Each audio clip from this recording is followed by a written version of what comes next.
आज के इस वीडियो में हम लोग जानेंगे ग्रेविटेशन क्या होता है, गुरुत्वाकर्षण से आप क्या समझते हैं, इस पर थोड़ा हम लोग डिस्कस करेंगे। थोड़ा ध्यान पूर्वक समझना।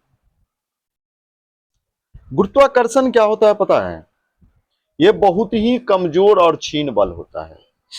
ब्रह्मांड में प्रत्येक कण, जो भी कोई भी दो वस्तु, इन दोनों के बीच में के कारण, इसके द्रव्यमान के कारण जो बल काम करता है, जो फोर्स काम करता है, उसी को हम क्या कहते हैं? गुरुत्वाकर्षण कहते हैं। कोई भी वस्तु जो मास के वजह से, जो उसमें क्या होता है, एक बल होता है, जिसे हम क्या कहते हैं? गुरुत्वाकर्षण। तो न्यूटन के गुरुत्वाकर्षण के नियम की अगर हम बात करें, तो अगर दो वस्तु है, एक है m1 और दूसरा वस्तु का नाम है m2, कोई दो वस्तु है और इन दोनों के बीच का जो डिस्टेंस है वो है r, ठीक है? तो अगर इन दोनों को, इसके बीच में एक फोर्स काम कर रहा है, तो नियम क्या कहता है, न्यूटन्स लॉ ऑफ ग्रेविटेशन क्या कहता है, ध्यान से समझना।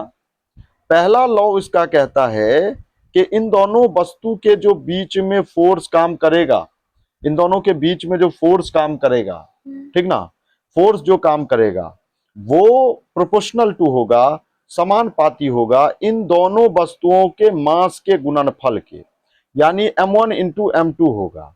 पहला लॉ कहता है। दूसरा नियम क्या कहता है वो ध्यान दो, कि इन दोनों वस्तु के बीच का जो डिस्टेंस होगा, इन दोनों वस्तु के जो बीच का डिस्टेंस r है, वो फोर्स जो है, दूसरा नियम कहता है फोर्स इन दोनों डिस्टेंस के स्क्वायर के व्युत्क्रमानुपाती होगा। तो दूगो नियम हो गया। इन दोनों नियमों को जैसे कि देख सकते हो तुम, दो कोई ब्रह्मांड की वस्तु है, एक है तुमको अर्थ और दूसरा है मून। तो इन दोनों के बीच का जो डिस्टेंस है वो है r। तो पहला वाला का m1 है, दूसरा वाला का m2 मास है। तो पहला रूल क्या हो गया भाई, F समानुपाती m1 इंटू m2, और दूसरा लॉ क्या कहता है, F समानुपाती 1/r², ठीक ना। अब इन दोनों को अगर ये भी इसके अनुपाती, ये भी अनुपात, तो F समानुपाती क्या हो जाएगा, m1 इंटू m2 अब बट्टा में r², ठीक है।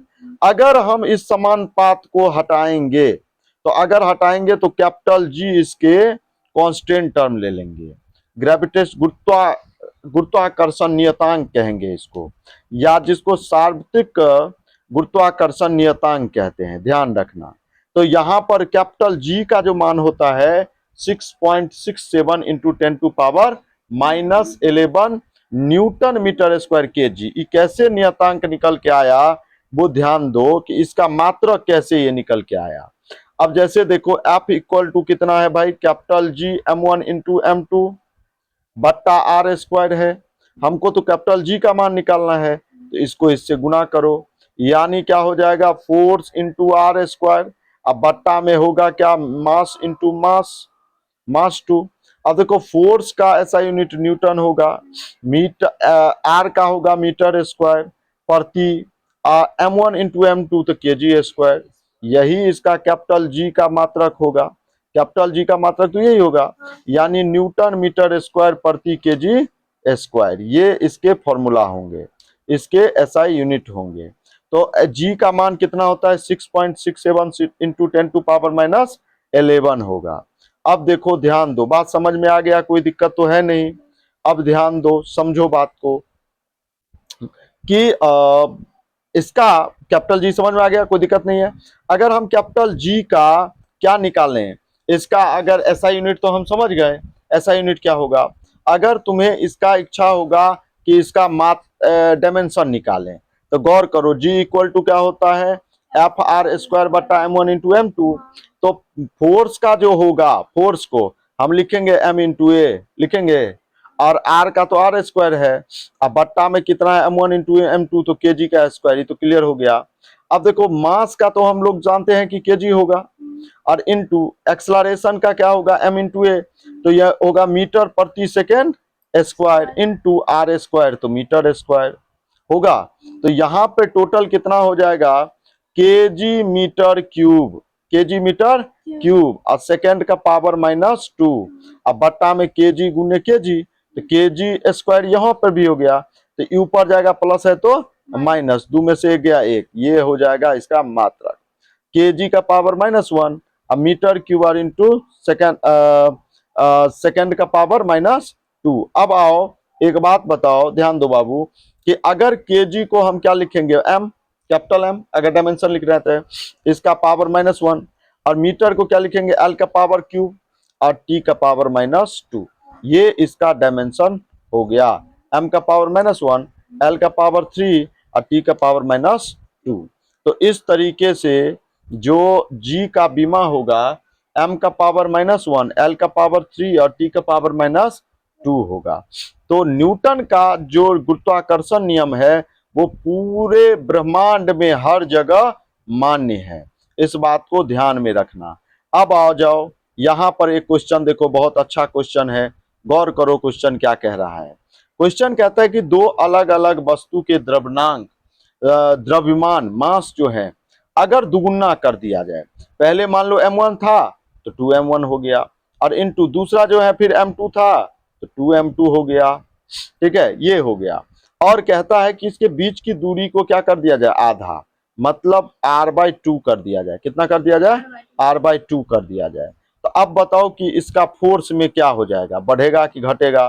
तो अगर r/2 का तो स्क्वायर, r का स्क्वायर होता है, यहाँ पे तो r का क्या हो जाएगा, r के जगह पर r/2 का स्क्वायर हो गया।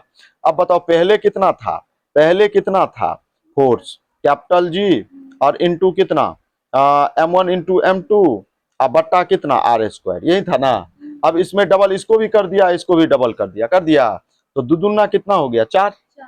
ई जो r/2 किए हो और इसका भी स्क्वायर, तो ये भी तो दुगुना 4 ऊपर जाएगा, यानी कितना गुना हो गया, 16 गुना, 4 चुका 16 गुना। तो पहले की अपेक्षा कितना गुना हो गया फोर्स, 16 गुना हो गया। कितना गुना हो गया। अब चलो क्वेश्चन देखो, यहाँ पर एक और क्वेश्चन है, यदि पृथ्वी और x दूरी पर रखे एक सेब के बीच आकर्षण बल कितना, F, कितना F, उसी सेब को 2x दूरी पर रखने पर कितना बल होगा।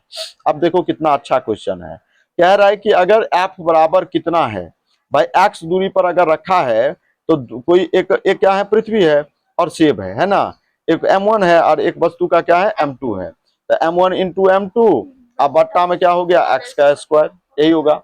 लेकिन वस्तु को क्या किया गया, इसके दूरी को x था, तो अब क्या हो गया, m1 इंटू m2 है, ये हो गया 2x, कितना हो गया 2x। अब बताइए कि इसका बल कितना होगा।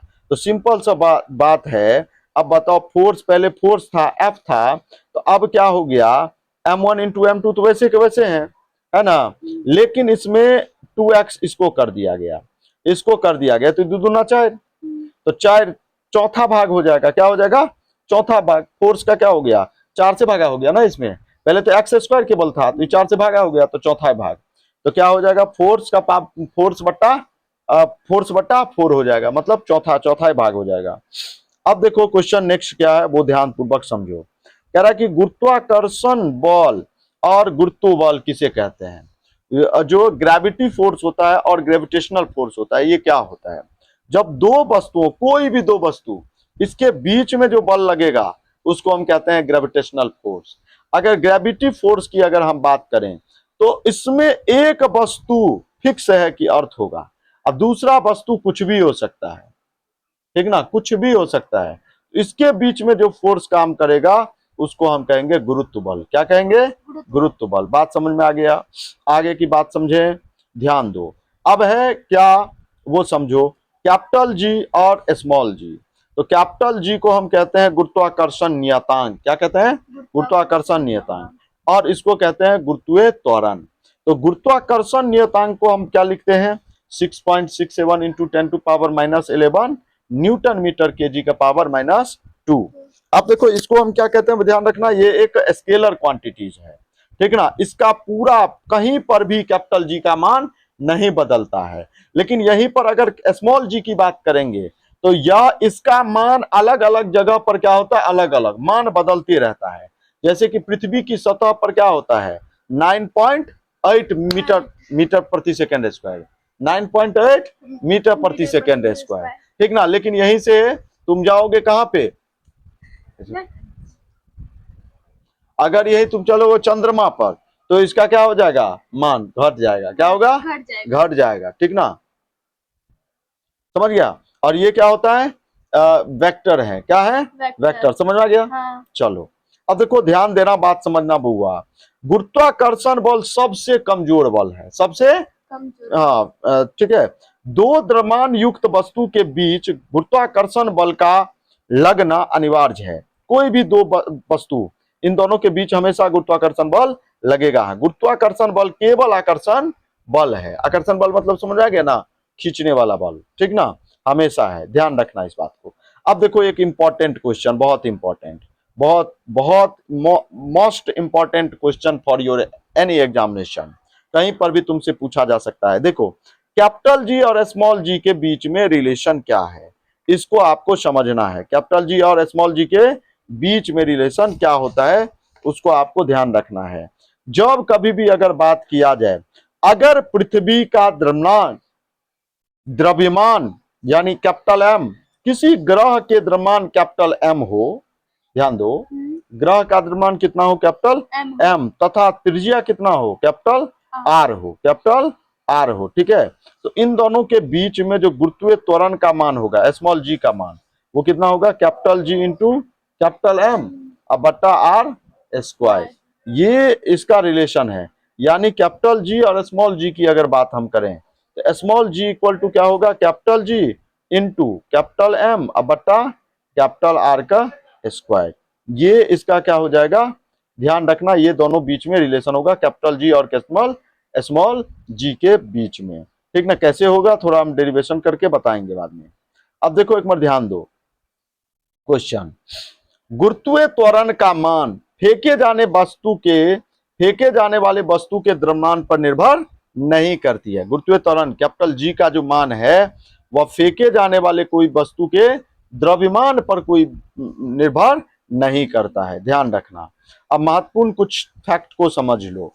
अब देखो, निर्वात में, क्या निर्वात मतलब वैक्यूम में, मतलब जहां पे हवा नहीं होगा, तो अलग अलग द्रव्यमान की वस्तु को गिराने पर दोनों एक साथ गिरेगा। जैसे अगर मान लो कि ये घर है और यहाँ निर्वात है, यहाँ पर वायु नहीं है, और जब तुम कोई भी वस्तु, मान लो ये 10 kg का है और ये 5 kg का है, तो अगर मान लो कि यहाँ पे तो हवा है, अगर हम कोई वस्तु को छोड़ेंगे, हल्का वस्तु को और भारी वस्तु को, तो भारी वाला जल्दी गिर जाएगा, हल्का वाला धीरे धीरे गिरेगा। लेकिन जहां निर्वात होगा वहां 200 kg का वस्तु और 5 किलो का वस्तु दोनों एक के समय गिरेगा। बात समझ आ गया। यानी कहने का मतलब निर्वात में अलग अलग द्रव्यमान की वस्तु क्या होता है, दोनों एक ही साथ गिरेगा। समझ में बोलो बात। लेकिन हवा में अलग अलग वस्तु गिराने पर भारी वाले क्या होगा, पहले गिर जाएगा। गुरुत्वाकर्षण के द्वारा किया गया कार्य ऊंचाई पर निर्भर करता है। गुरुत्वाकर्षण के द्वारा